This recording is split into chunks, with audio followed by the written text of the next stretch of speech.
Quelques jours avaient passé, et Rosal n'était pas sorti du périmètre autour du laboratoire. Bersky et Jormo l'aidaient de temps en temps quant à la construction de certaines machines et appareils en tout genre, mais pour ce qui était de son projet de construction du navire, il voulait absolument le faire seul.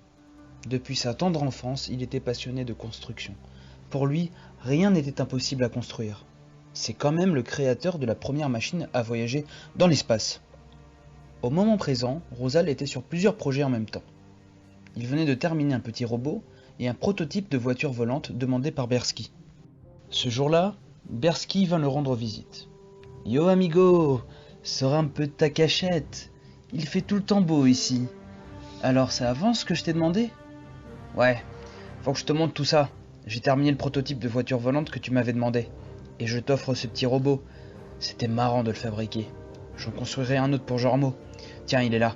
Je l'ai surnommé Neko 90. Il peut répondre à toutes tes questions. » Le robot était de petite taille, de couleur rouge, et arrivait à marcher de façon autonome. « Salut Neko 90, dit Bersky. Tu vas bien ? » Bonjour Bersky, je suis Neko 90. Répondit le robot de façon saccadée. Je suis à votre service, je peux faire ce que vous voulez. Je peux également parler plusieurs langues différentes.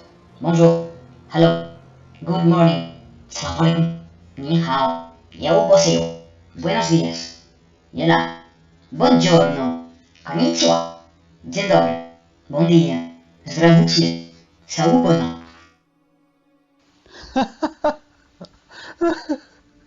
Je suis explosé de rire, Rosal. Un robot qui parle le zoulou, j'en peux plus. En tout cas, elle est parfaite ton invention. Merci beaucoup pour ce joli cadeau.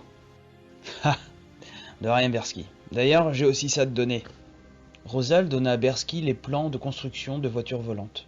Ce sont des plans de construction du prototype de voiture volante que j'ai fabriqué. Du coup, je te les donne. Ça m'intéresse plus de voyager par les airs. C'est par la mer que je veux voyager, Bersky. Décidément, tu es têtu. Bon, on va voir à quoi elle ressemble cette voiture volante. Jormo passera sûrement en fin de journée avec Neige. Il est plongé dans sa chambre à étudier tout ce qu'il y a dans les cartons. Les deux compères se dirigèrent alors un peu plus loin, dans la petite forêt d'eucalyptus qui entourait le labo et la maison du Victorino. Une voiture était bien présente en plein milieu des arbres. Elle n'était pas très grande, mais il y avait tout de même 3 places. Ouah, elle déchire la bête. Tu penses que je peux l'essayer ? Allez ! Sans attendre de réponse de Rosal, il y rentra avec son nouveau robot. L'habitacle était très confortable et il y avait de la place pour ses jambes. Il s'assit à la place du pilote et devant lui se trouvait une multitude de boutons. Rosal observait les faits et gestes de Bersky. « Bersky, ne touche à rien s'il te plaît. » Mais Bersky ne l'écoutait pas. Il appuyait sur un bouton au hasard, mais rien ne se produisit, hormis un message d'erreur. Ne faites pas de bêtises, sinon nous allons avoir un accident. Vous risquez d'y laisser la vie. Moi non, je suis un robot. Oh, la ferme le robot. Je vais te montrer ce que c'est l'adrénaline.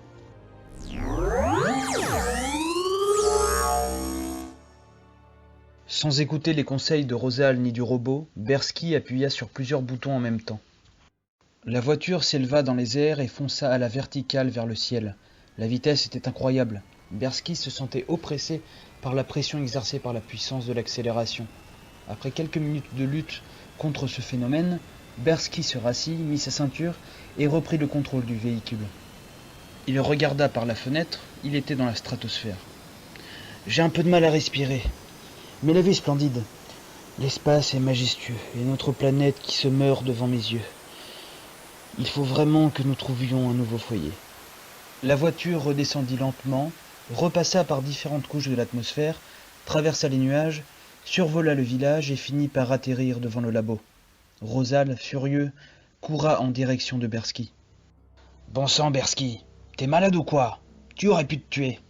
Heureusement que ce que je construis est quand même fiable. Bref, c'est pas grave. Finalement, Jormo vient déjeuner avec nous. Je vais enfin pouvoir vous montrer mon bateau. Il est quasiment terminé, dit Rosal avec une grande fierté.